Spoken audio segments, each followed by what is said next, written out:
ബി.ജെ.പിയുടെ സംഘപരിവാറിൻ്റെ RSSൻ്റെ ഹിന്ദുത്വ ഫാഷിസ്റ്റ് അജണ്ടയുടെ ഭാഗമായിട്ടാണ് ഈ വൺ നേഷൻ വൺ ഇലക്ഷൻ എന്ന് പറയുന്നത്.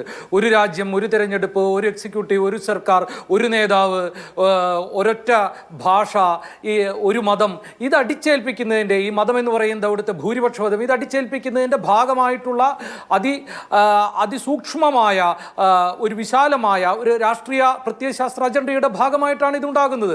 ഇത് വളരെ കൃത്യമാണ്. ഈ ഹിന്ദി അടിച്ചേൽപ്പിക്കുന്നു, ഹിന്ദുത്വത്തെ അടിച്ചേൽപ്പിക്കുന്ന രാഷ്ട്രീയ പ്രത്യയശാസ്ത്രത്തിന് പാകമല്ലാത്ത ആളുകളെ സർക്കാർ വേട്ടയാടുന്നു. ഇത്തരത്തിലുള്ള ഒരു ഫാഷിസ്റ്റ് അജണ്ടയുടെ ഭാഗമായിട്ട് തന്നെയാണ് ഇതുണ്ടാകുന്നത്. പിന്നെ ഇവിടെ പറഞ്ഞു വരും കച്ചവടക്കാരുടെ ലാഭം നോക്കിയിട്ടല്ല ഒരു രാജ്യത്തെ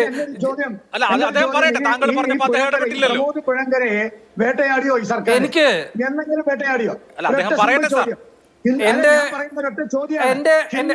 എന്റെ അറിവ് ആയിക്കോട്ടെ, എന്റെ അറിവ് എന്നെ വേട്ടയാടുന്നതും എന്നെ വേട്ടയാടുകയോ വേട്ടയാതിരിക്കുകയോ ചെയ്യുന്നതൊന്നും ഗോപാലകൃഷ്ണന്റെയോ ബി.ജെ.പിയുടെ ഔദാര്യമല്ല. എന്റെ സാമാന്യമായ അറിവ് ഈ ചർച്ച നടത്തുന്നത് അഭിലാഷാണ്, ഗോപാലകൃഷ്ണനല്ല. അതുകൊണ്ട് ഗോപാലകൃഷ്ണൻ മിണ്ടാതിരിക്കാൻ വേട്ടയാടുക എന്ന് പറഞ്ഞാൽ അർത്ഥം എന്താ? മാന്യമായി താങ്കൾ സംസാരിച്ചില്ലല്ലോ, ബാക്കി എല്ലാവരും ശാന്തരായി കേട്ടില്ലേ? എനിക്ക് പറയാനുള്ളതാണ് പറയുന്നത്. ഗോപാലകൃഷ്ണൻ ഇഷ്ടപ്പെട്ടത് പറയാനല്ല ഞാനിവിടെ വന്നിരിക്കുന്നത്. അപ്പോ ഇയാൾ എന്തൊരു മനുഷ്യൻ ഇത്. അതായത് ബി.ജെ.പിയുടെയും സംഘപരിവാറിൻ്റെയും ഹിന്ദുത്വ ഫാഷിസ്റ്റ് അജണ്ടയുടെ ഭാഗമായിട്ടാണ് ഇത് നടപ്പിലാക്കുന്നത്. അവർക്കിഷ്ടമില്ലാത്ത ആളുകളെയും രാഷ്ട്രീയ കക്ഷികളെയും എതിരഭിപ്രായങ്ങളെയും വേട്ടയാടുന്നതിൻ്റെ, അത് ജനസമൂഹങ്ങളെയാകട്ടെ, ന്യൂനപക്ഷങ്ങളെയാകട്ടെ, രാഷ്ട്രീയ അഭിപ്രായങ്ങളെയാകട്ടെ, ഈ ഫാഷിസ്റ്റ് അജണ്ടയും പ്രത്യയശാസ്ത്രവും വെച്ച് വേട്ടയാടുന്നതിൻ്റെ നിരവധി ഉദാഹരണങ്ങളാണ് ഇന്ത്യയിൽ കഴിഞ്ഞ 10 വർഷത്തെ മോദി ഭരണകൂടം നടത്തിയതും ഇപ്പോഴും നടത്തിക്കൊണ്ടിരിക്കുന്നതും. ഈ വൺ നേഷൻ വൺ ഇലക്ഷൻ എന്ന് പറയുന്നത് ചെലവ് കുറയ്ക്കുമെന്നുള്ളതൊക്കെ കോവിന്ദ് കമ്മിറ്റി റിപ്പോർട്ട് തന്നെ അതിൽ അബ്സേർഡായിട്ടുള്ള അഭിപ്രായങ്ങളാണ് പറയുന്നത്. അവർ പറയുന്നത് 100 ദിവസം കഴിഞ്ഞിട്ട് വേണം തദ്ദേശ ഭരണ സ്ഥാപനങ്ങളിൽ തെരഞ്ഞെടുപ്പ് നടത്താനെന്നാ. അത് മറ്റൊരു തെരഞ്ഞെടുപ്പ് പ്രോസസ്സാണ്. ഇത്രയും ഫാറ്റിഗ് 2 തെരഞ്ഞെടുപ്പുകൾ കഴിഞ്ഞിട്ട് 100 ദിവസം കഴിഞ്ഞ് നടത്തുമ്പോൾ അതിൻ്റെ ചെലവിനെ കുറിച്ച് എന്താ?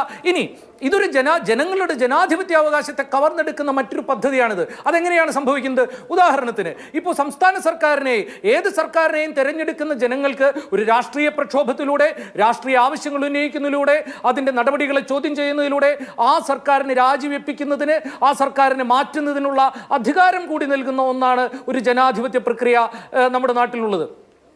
ഒരു 3 വർഷം കഴിഞ്ഞ് ഒരു സർക്കാർ രാജിവെക്കുന്നു എന്നിരിക്കട്ടെ, ഏതെങ്കിലും സാഹചര്യത്തിൽ രാജിവെക്കുന്നു എന്നിരിക്കട്ടെ, എന്താ കമ്മിറ്റി, ഈ വൺ നേഷൻ വൺ ഇലക്ഷൻ്റെ റിപ്പോർട്ട് കൊടുത്ത കോവിന്ദ് കമ്മിറ്റി പറയുന്നത് ഈ ട്രങ്കേറ്റഡ് പീരിയഡ് മാത്രമാണ് പിന്നെ കിട്ടുന്നത്. അതായത് വെട്ടിക്കുറച്ച ബാക്കി 2 വർഷത്തേക്ക് ഇലക്ഷൻ നടത്തണം. ഇലക്ഷൻ ചെലവ് കുറയുന്നില്ല, 2 കൊല്ലത്തേക്ക് വീണ്ടും ഇലക്ഷൻ നടത്തുന്നു.